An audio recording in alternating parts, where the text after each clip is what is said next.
first of all, thanks for taking the time. Of course. To come in I here. I appreciate being on here. Thank you. We've been following you, so this is cool. Feel like game recognizes game, so we have a lot of respect for you, and we're anxious to hear what it is you do. Why don't we start off by you just telling us, before we get into the business side, where you're from, different things like that. A little bit about your background. So I was born in Staten Island, New York. Lived there with my family until I was about 4 or 5, and then we moved to New Jersey. We lived in Manalapan, Marlboro, Freehold area until I was 11, and then we moved down to Naples in 2001. It was like April of 2001. Why? My dad wanted to get out of the cold. He was done with it. So it was my mother on our side. She was tired of it. Yeah, my dad was just like every day, like he even talks about it now, like today, like he couldn't even imagine being there. So that's he just decided. He told us one day, like, hey, we're all moving to Florida, and that was it. Little behold, they chose Naples. I'm not really sure why they chose Naples, but they decided Naples, and next thing I know, we were here. So you went from the northeast, where we're from, Massachusetts, down here to Naples, and every day feels like Saturday. Oh, yeah. Compared to up there. Oh, yeah, I love it here. I didn't realize how depressed I was up there with the gray skies and stuff. See, when I went back for college, I went to high school here, and then I played college football in Iona College, which is in New Rochelle, New York. Oh. And I felt it when I went up there. So like when we were playing there, and we were in the middle of the winter, and it was snowing all the time, and everything gray. It was like dark by 4.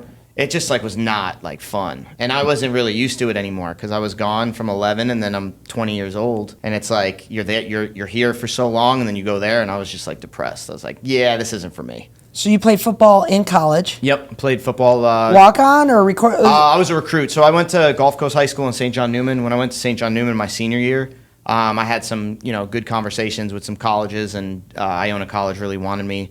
They were like the sister Catholic school to St. John Newman here, so they offered me a scholarship, and I went. What position? I was a running back and a kick return, punt return, wide receiver. Wide receiver? Oh, yeah, geez. Yeah. This was the start of the slot. This was the start of the Patriots Wes Welker type deal. This is 2008, so this is when they were starting to use typical running backs would go in and now become slot receivers. So they were starting to use those in offenses, and the offense that Iona had was built for that. And you were a slot receiver? Yeah, I started as a true freshman.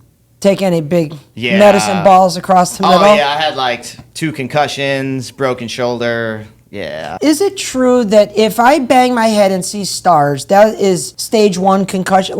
How does someone know they have a concussion? I mean, it's like a feeling. You're in a daze. You're dizzy. Super dizzy is one of the things. You see stars. For me, the second one I took was really bad. I walked to the other sideline. I was all disheveled, and they had to get me out of there. Yeah. It was bad. How is it recouping? I mean, as an athlete or competitor, you kind of want to, and plus you got a locker room, you want to talk yourself into saying, I'm fine, but... Yeah, I mean, you are fine. For me, this was before concussion protocol stuff. So this was so early. Don't be a pussy, you just get back out there. Yeah, it was throw some dirt on it and get the fuck out there. You're not going to play. Yeah, somebody says that now. Now they're getting fired. They say that now they're getting fired, for sure. What was the tipping point for that? Because I feel like I was raised... So many head injuries. Is that what it was? It was a ton. And there was just no protection for the players. There was no interest in the players. So if a player got hurt, that was it. It was done. So they weren't taking any protocols to even help a player. It was almost then you get ACL, you're done. The medicine hadn't caught up, the science and research hasn't caught up, and now it finally has caught up. And I'm not going to say it's perfect. I mean... I don't know. I haven't put on a helmet in who knows how long. But I mean, from the guys that I train, it's definitely progressing, but it's not there yet. We still have a lot of work to do. When someone gets knocked out and they have, I remember getting knocked out on the ice. I played ice hockey, and you get the smelling salts. Yeah. But now I'm seeing, even on Rogan does it a lot. We got to get up out of those. What is the benefit when someone does it? Before I'm getting ready to lift, is that something that you guys practice? No. What does that even do? So I've never really even gotten into it. I don't know what it does. I don't know the science behind what the salts are. I know there's sniffing salts, and I guess it gives you a kind of an adrenaline boost, extra oxygen. I don't know. I've never dabbled with it. Wasn't that called cocaine? I was gonna say something you can sniff for energy, but not get in trouble. Yeah, right. Wow. An instant kick that. I guess I try anything once. Yeah, right. I never touched it. Even I don't know. I never messed around with it. Speaking of concussions, those fucking goofy helmets. What are those?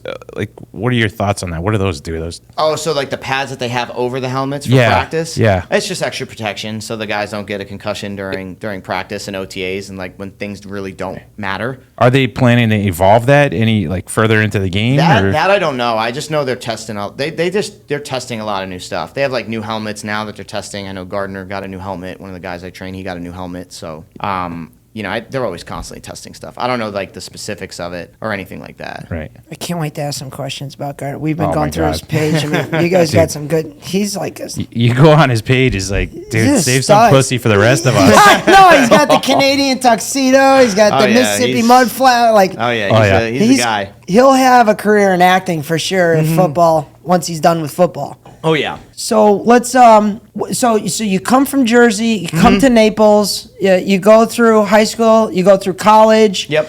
You have a successful career, set any records for the school in No, football? so all I did was play my 1 year. One so year. I played 1 year, and then the school actually got rid of football. So they cut football in 2008 during like all the recession going on. And the only reason you went there was to play football. You wanted to So get an that next education. No. You wanted to play football. I wanted to play football. Like I knew college wasn't going to be for me. The only reason why I was going was to play football. Okay. I never saw myself getting a degree or anything like that. I saw I'm myself cut playing from the same football. club. Yeah. And if not, like I'm gonna pick up a trade or do something. I wanna like work. that. Yeah, I want to work and do something and build something. And I know you can't do that with the degrees I wanted. So you got out of football. You So left college. I left out of college, played a little semi-pro, played a little this, played a little that. Had to tryouts with the UFL and did some things there, and then injuries just kept bugging me and kept pulling up, like torn groins, broken ribs, like torn hamstrings. So got to a point where I was like, all right, like I'm at the end of the road here. It's either, I'm in a sling. I just had a concussion in the last game I played. I was like, yeah, like I'm done. So I decided that was it, and then kind of figured out my path of what I wanted to do next, and training was one of it. My dad was like, if you're going to be here, you got to work. So he's like, Personal you can trainer. either detail cars with me because he owns a car dealership in Bonita Springs, or he's like, you can go, become a trainer and go in the gym and stuff like that. And I would detail with him in the summer, and I was like, you know what, I'm going to go train. So I started at LA Fitness, and I did that for 4 years. LA Fitness? Yep, LA Fitness right here on Vanderbilt. No way. Yep. Yeah. So I started at LA Fitness, just trying. I didn't know really anything. I didn't know really what I wanted to do. I actually started as the front desk, and then all the trainers walked out one day. They had like a strike, and so our director was like, "Hey, you and your buddy Brett know what you're doing in the gym. We see you in the gym all the time. You guys want to be trainers?" And we're like, "Okay, sure." Like I was 21 at the time. He was 20, so we were like, "Yeah, sure. Why not? Let's try it and see what it is." That's cool. Yeah. So, Wow. so all of they said, "Fuck the man, we're gonna strike." So, Yeah. and they're like, "Okay, you're gone." Yeah. You Next guys man are gone. up. Next man up. But Yep. I mean, the pay was terrible. When we started, we were getting paid $6 a client in 2011. $6 a client per session, Per session. Yeah, so but how everything long's was the per session? session. They were like 30 minutes. So you'd get $12 an hour if you train two people back to back. Yeah, but how often did that happen?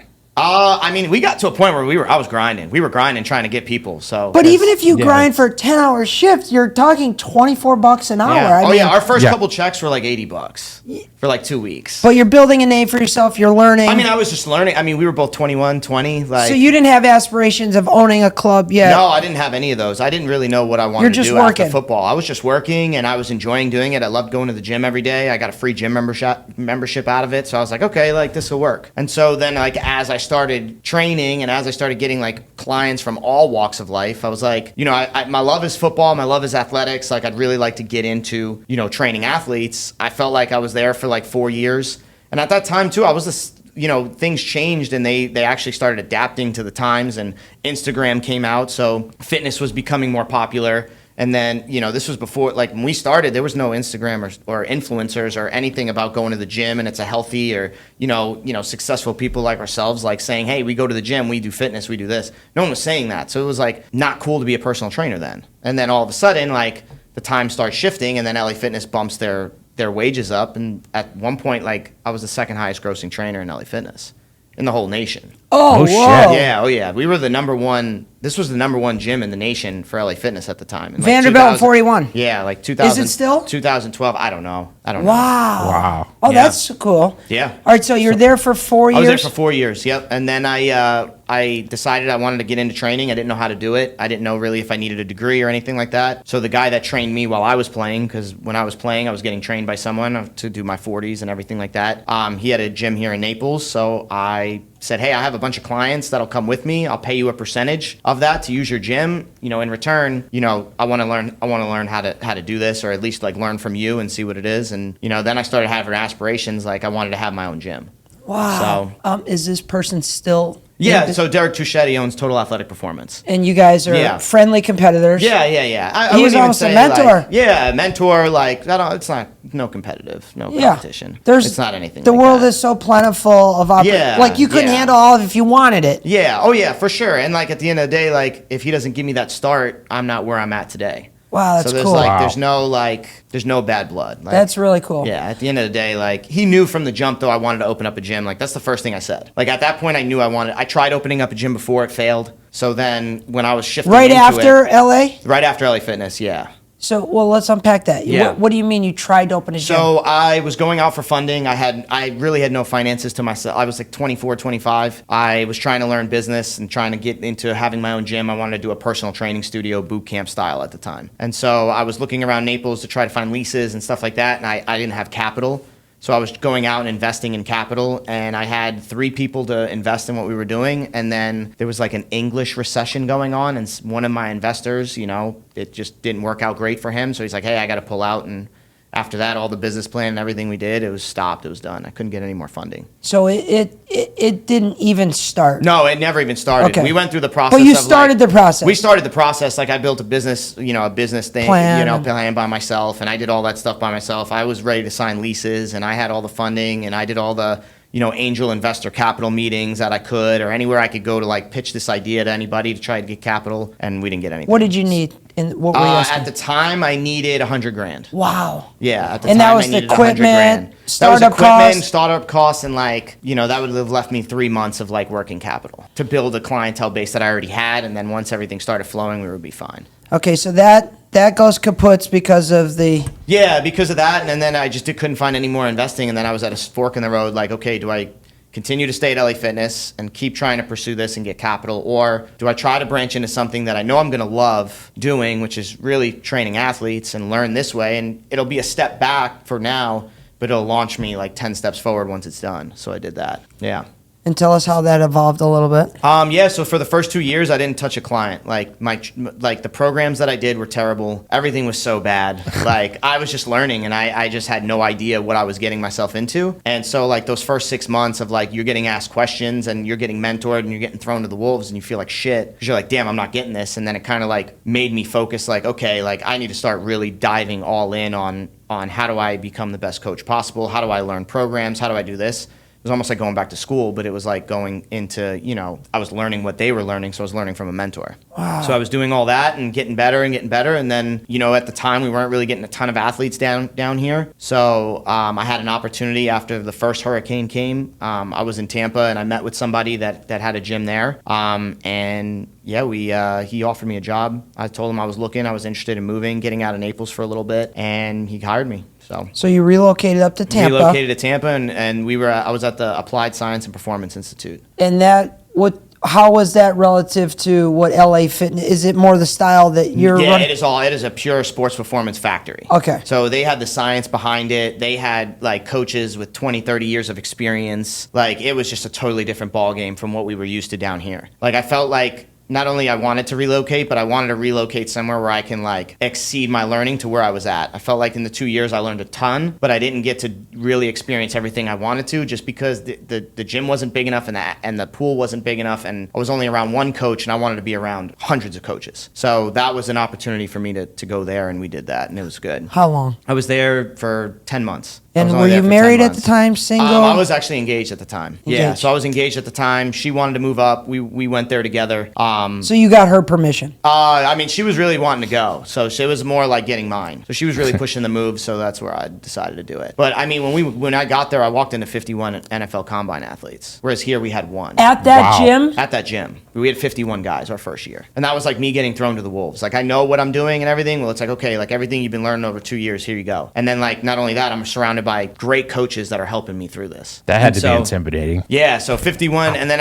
also at the same time we had like 30 MLB guys in there. Holy shit. Yeah, so like I was assisting with that, and that's kind of how I got into training baseball players. It's just like I was under a great coach, Clint Strickler, and I just got to learn from him how he approached it and how he did it and why he did it, and I'd be like a sponge. Everywhere I would go, I would be a sponge. Like I was assisting and I was helping and I was, coaching, but then at the same time I was also a sponge, like learning like how these guys move and groove, how they talk, how they communicate, like the certain things they do, what is in their craft, how do they program, why do they program that way. And so I just kind of constantly just kept learning. And also the recruiting of the new, because 51, 30, like that's a lot of athletes. Somebody's doing a good job. Oh yeah, so they had a acquiring. football director that and it honestly is building a relationship with agents. They had a ton of agents that they signed with. And because it's such a word of mouth business, they had so many pro athletes. They had 30 NFL pro athletes that would go there in the off season. Those guys refer other guys, and that's in my business like. The marketing stuff is great, and yes, you need to have an Instagram to look like you know what you're doing. Of course. But at the same time, it's the relationships and it's the athletes that will help you get the most business if you put out a good product and your guys see results and they feel good every year. And everyone's like, "Yo, where do you train? What are you doing? What's going on? Where did the jump come from?" And then when they say, "Hey, I train down at CTP," then we start building that way. Okay, so who's the first one? Because that's got to be I imagine. So cool fact, because we were talking about this stuff before. I did get to shadow Tim Grover for like 2-3 weeks. Oh. Training Jameis Winston. Oh. So that was like I was with him. I was around him all the time. In Tampa? In Tampa. So he would come in and train in the same gym, Jameis. It was totally separate. He didn't work for the gym. He didn't do anything. But Jameis was the starting quarterback of the Bucs at the time and was getting paid, and Tim was down here training him. This is before the book came out. This is before all that stuff. How was he when he trained? Fantastic. A lot of hoorah, a lot of rah-rah, a lot of stuff like that. But like just his knowledge and kind of what he brings from, I'll say this, the programming was good. His mentorship is better. So like what he preaches to the guys, how he talks to the guys, how he communicates, what he communicates, when he communicates it, what he's trying to purvey, his cues and different things like that, phenomenal. So you have to be amazingly aware of for everything at all times. Oh yeah, the attention to detail is so big because the margin for error is so small. Like this is these guys' careers. And you don't want to be the guy that triggers them at It's not even triggers them. It's you just want to make sure they're always prepared and always ready to go, and we keep the injury prevention at 0. Wow. That's it, because that's the most important part of the whole deal. Doesn't matter how they perform. Like, are they durable? How long can they stay in the league? Are they going to be injury free? Like you're only as good as if you're on the field in the NFL. Like if you're not on the field and you're not having tape and you're not playing, then your career is going to be real short. So you go from Jersey, you relocate to Naples, Mm-hmm. and then you go off to college. Yep. Then you come down, and instead of maybe working in the family business, which can be very tough, I can attest to that, you elect to go do your own thing. Mm-hmm. You then decide you want to go try and start. Timing wasn't right. Blessing in disguise, probably. Blessing in disguise. I would have failed miserably. Which we all do. I had no idea what I was doing. Sure. No clue. That's part of the process. And yeah, it's part of the process. But you accepted it, and you didn't give up. No. It was just another obstacle. It was just So then you get an opportunity to go to Tampa. Then you decide that you want to open your own business. Yeah, so Tampa was funny. So like midway through Tampa, I'm in July. Me and the owner, there was a lot of like things that were promised and then things that weren't delivered. And to the point of what happened to me earlier in LA Fitness when all the trainers walked out, the same deal happened here at ASPI. So all the trainers decided they were going over new contracts, and everything that they promised us wasn't. A new owner came in and pretty much changed how everything was ran. So I moved there. I'm in a 1-bedroom apartment. I took a pay cut to go there to learn. And so we're arguing and we're fighting with everything. And one thing led to another. And I decided for me it was time to I decided for me it was time to just, have a final conversation. The conversation didn't go well, and I ended up walking out. What did you learn from that experience, especially where you are now? I learned a lot because in that experience, I honestly decided I was almost done training, so I stopped training and I took a marketing internship. Because of Yeah, the like things false got promise? so bad. Yeah, the false promises and how the business was going, and I was waking up at 4 a.m, not going home until 8 p.m, and doing that 6 days a week. And I was like working like crazy, and I was taking over running so much stuff, and it was great because I learned all the experience of doing those things. But at the same time, like I mentally was just getting fried, and I was getting burnt out so quick. I got burnt out doing that at that pace in like 6 months. And after like that battling thing, me and my fiance split, like a whole bunch of stuff happens, and I'm doing a marketing internship making no money. And I'm doing that from August until October. Where? I was in Tampa. It was called the Virtual Reality Marketing Group. What was it? He was a client of mine, and he was doing virtual reality stuff where they were pre-booking condos, and it started out as student housing. Before the student housing goes up, before they start breaking ground, you got to sell 40%. So what he would do is he would do, okay, well, this is what your apartment's really going to look like, and you actually got to tour your own apartment before you did it. And he just took the Google 3D cameras and just changed the software to what he wanted it to do. And so he would already pre-program what the whole design, he would get the blueprints of what everything would look like, and he would create it and put furniture in and everything. And it was huge. I mean, we were downtown Tampa. It was a huge building, but I was just an intern. I was making $1,000 a month. And so I couldn't, that's all they could have paid. They were a startup company. They were just starting out. It was just the three of us. So it was like the guy Chris and his partner Brian, and then me, I was the intern. So that was it. And it was a 3-man show. So what was that like? You had to be at this point where, okay, This world sucks. yeah, I mean, Yeah. I've been kicked in the dick by what I really love. Oh, yeah, for It's sure. just such a dirty business. And Yeah. you're probably just From dejected. there, it was a dirty and- business. Yeah. Yeah, so you're looking at it as, I mean, this is something I never want to do again. But now here you're in marketing, and okay, well, I'm not making shit for money. What was going through your head at that time? I was in the most depressed state of my life. Like I felt like a failure. I felt like, what I set out to do, I didn't do, and I didn't finish. With the marketing stuff, I did learn a lot though. I will say, like, I think doing those 3 months was probably the best thing I could have done, because it got in me in touch with guys like Grant Cardone, and coming back to Gary Vee, and going back to Billie Jean as marketing, and just all I would do all day was like, my internship was learning these. They would buy these courses. Here, learn these courses, because we're going to have a staff, and we want you down the road to teach the staff what you learn. So I literally just dialed into, I got to be on Cardone University for free. So I got all 90-something videos, and I went through the whole thing for free. I went through Billie Jean as marketing for free. I went through Gary Vee stuff for free. So I kind of learned, like, okay, how do you market? How do I build my own website? How do I do? And I was practicing and doing all that stuff. I was building websites, and I was building certain things, and I was figuring out how to market. I got really good with Facebook ads and marketing, because that was big. This is 2018 when it's really popping, and it's not oversaturated yet. And you could go there was no regulations then either. Like the pinpoint marketing then was stupid. Like I could have known everything about you. It was dumb. See, we were late to the party on that. Yeah. Like, I could have known, like, if you bought Nike shoes that day. Yeah, it was like that. If your Jesus. purchases were like... So you could target your market. we could pinpoint target our market, and we figured out how to do that with Facebook for the VR marketing group, and that's what we did. But so then at the point I ran out of money, I was living with somebody at the time, and I just got to a point, like, I couldn't pay my bills anymore. My car was probably going to get repossessed. Yeah. Oh, shit. So you're... I drove down here, and I have the picture still. November 9th is 2018. I drove down. There's like $72 in my pocket to my name. That was it. All right, Everything else, I had $20,000 in debt because I paid all this money to move up, and housing bills and all these bills, and what I was making, what they promised me I would make, I wasn't making, so I was in the red every month. So you're humbled at this point. Yeah, at this point I'm driving back. I'm 28, going to be 29. I have $70 to my name. I'm not doing what I love, and I got to go move in with Pops. And thinking, what the fuck Yeah, am I had gonna to do? lose my Dodge Challenger. I was in a little hoopty Hyundai Elantra. It was like all crumbled down at one point. Yeah.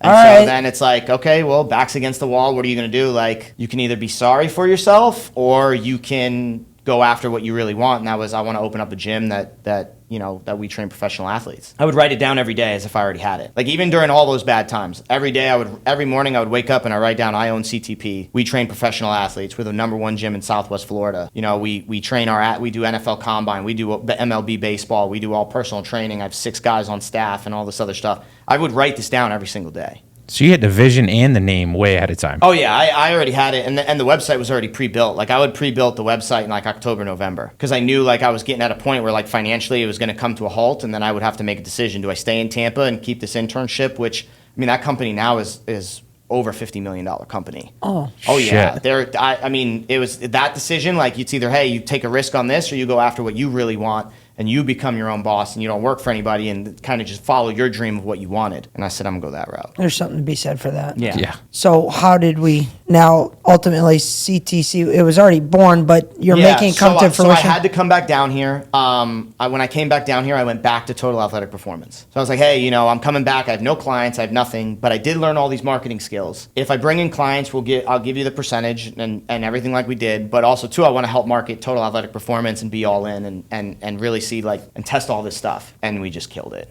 Like we crushed it.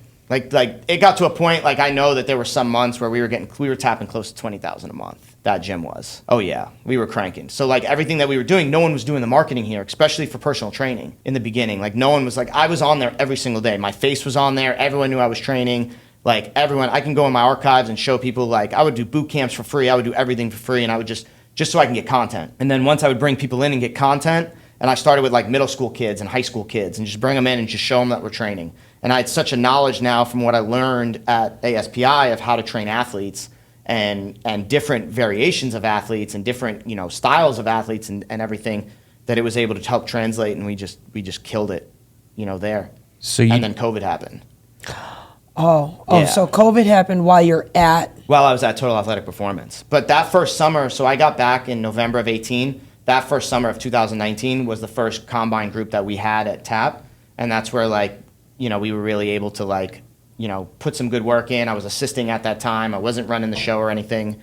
And then in the summer of 2019, and this goes to the question that you were asking before, the director, Derek, went on vacation. Every year he goes to Charlevoix, Michigan for 6 weeks. And so when he did that, we had 9 NFL athletes here. Yeah. And so I was dropped 9 NFL athletes in my lap, one of them being Michael Walker and Gardner Minshew. Connor Strahan was in that group, and a bunch of guys that I still train now. And that first summer, we just got after it. I programmed everything. I ran everything. I did everything the way that I kind of was learned. And finally, it was like, okay, no one's here. You're not assisting anymore. This is your program. This is your stuff. This is going to be your speed work, your gym stuff. Put it together. Let's see what you got. And we had a hell of an off season. And the athletes appreciated that. Obviously, they're still with you, so they thought you did well. Yeah. Oh yeah. Like Gardner was with me from day one. So he came down for the summer, and I had him that first day, and then since then, he hasn't trained with anybody else. So tell us what was the timeline when you decided to open your own? So what happened was we were in our second NFL offseason, which was February of 2020. Gardner and Mike Walker are down here. March 2020 rolls around, COVID. The gym shuts down. They decided that where we were at, Total Athletic Performance, we're going to shut down. So we're going to be done. And I was like, okay, well, if you guys are going to be done, I still have clients, and all my clients wanted to train. I mean, you guys know how Florida was. Yeah. Florida wasn't open still. It was okay. Thank God. So at the time, I was living at St. Croix, and I was training a client of mine called Christian Galt. He owns Galt Insurance. He moved. Christian. He moved, and he was moving away. He built a garage gym because I was going to his house and train him. And he goes, hey, I'm going to give you all this gym equipment. Do you want it? Yeah. It was crazy. And so that happened in the summer of 2019 when that happened, towards then. So I had the garage gym already done. It was already built. I had my own thing. I had a rack. I had dumbbells. I had kettle. I had everything. It was hooked up. And so when March 2020 happened, I said, fuck it, I'm going to just train in my condo. And so I opened up the next day, and I was training all our NFL guys out of the condo. So you... All right, so when you started your business, it wasn't at where you're at now. It was at your condo. In my condo garage. And that was the first CTP. It was my 250 square foot hot box. I love this. This is gold. What was going through your head, though, when you told... I mean, you had such a good relationship with the NFL guys. You're like, hey, I know everything's closed, but we're still going to work out. But we're going to work out in my house. No, they told me, where are we training? Oh, they're getting ready for a season. And they didn't care about the COVID. We said, we want to work out. No, oh yeah, they have to. They have to. And the NFL guys had to work out. You have to maintain an off season, and you have to maintain a routine and a schedule. So it was not ever oh, hey, I have this. Do you guys want to do this? It was more where are we going? Where are we going? Where are we training? What are we doing? How are we doing it? And I was like, I got a garage gym. North Collier Park was still open. That's right across the street from St. Croix. that's what we're gonna do. We're gonna go field in the morning, and we're gonna go weight room in the afternoon. It sounds like to me that COVID could have been the best thing that ever happened to you. I gained more business because I was the only person open training, and I had the only facility. I mean, I had people hitting me up all the time. It got to the point where I was tapped out because not only was I doing the athletes, but then in the afternoon and at nights I was doing my regular personal training clients, and I kept gaining clients. So when most people are thinking this is a scary time, because remember in 08, we had the recession, we thought we were going out of business. It took all of our competitors out of business. Yeah. We actually separated from the field, you know, because of our fiscal responsibility and hard work ethic, probably from the Northeast. So the COVID helped you. That's good to hear, because we only hear about the negative stories with it, and this is where opportunities are bred. And I mean, it was booming too where we were at. I was right diagonal from seed to table. They were open every single day, so we'd go get food there. I mean, it was like what a life! I work out, seed to table, like this is gold. North Collier Field in the morning, then you go to seed to table, fuel up before your lift, then you come to me, and then we go back to seed to table to go get a steak. Wow. This life is good. Those guys must have been loving life. Oh, it was fantastic. And it was the dungeon. And what was crazy is like all the college kids then come down. Well, there's no other place open, and there's no other place with the balls to market that they're open. I was posting every single day, like, I'm open, I'm training, I don't give a fuck what's going on. Like, if you guys want to train, let's go. Good for you. Like, this is where I'm at. Take the safety how you want to. Take it this. We're going to take our precautions. I'm going to make sure everything's clean and sterilized. Like, we're going to wash hands. But at the end of the day, I'm in a garage. I'm outside. It's 115 degrees. Anything that you walk in there is going to die. Like, any bacteria that you have at 115 degrees is going to be done. Like, we would have a thermometer in there, and it would tap at like 107, 108, 109, because there's no way of airflow. It's literally boot camp. It literally was a dungeon in there. And so we had all these college kids come down, and they need to train because they have to get ready. They don't know if the season's going to start in August. This is March, April. So I start building all the local guys around the area, and it built my business. Who were some of the local ones? P.D. Simmons? Willie Johnson. He was with the Jaguars. He got picked up from Marshall. Some of the local guys I have now is George Takis. He's at Boston College. Joe Sparaccio. He was at Boston College, now at Eastern Michigan. Jensen Jones. We had a bunch of guys. Jashawn Jones. We had a bunch of guys that were doing it. And then we had other guys come down. I had new NFL guys coming down, you know, just because we were the only gym open doing it, and I was the only one marketing it in the area. That's cool. Yeah. So that happened around March, and then May 2020, I signed the lease to my gym. I got it right here. Wow. What was the date? May 5th, 2020. May 5th, 2020. Wow. Yep. That's Cinco cool. de Mayo. Yep. Signed the lease in 2020. They just finalized the building. I was the first one in there. So you're 3 years into it. 3 years in. And how's it going? Oh, fantastic. Fantastic. Like, we are growing. I don't even know how we're going to fit everything. It's going great. You must be able to some nights sit back and say, you know, like all those struggles where I literally probably wanted to just give up. Yeah. And now to see where you're at now, it's got to feel good. Yeah, and what's honest, I really don't think about it. Like, I'm such on a mission, I don't really think about it. Like, I appreciate those times, and like when things pop up and memories on stories on Instagram pop up, and I like remember, or like I see, like I'm scrolling through old pictures and I see like kind of where I was at and where I'm at now. It's definitely a good feeling for sure. But the job's not done. So, no, so right? That's where, like, yeah, I'm happy about it and I feel good about it, but at the end of the day too, like, job's not done. Like, there's so much more I want to do.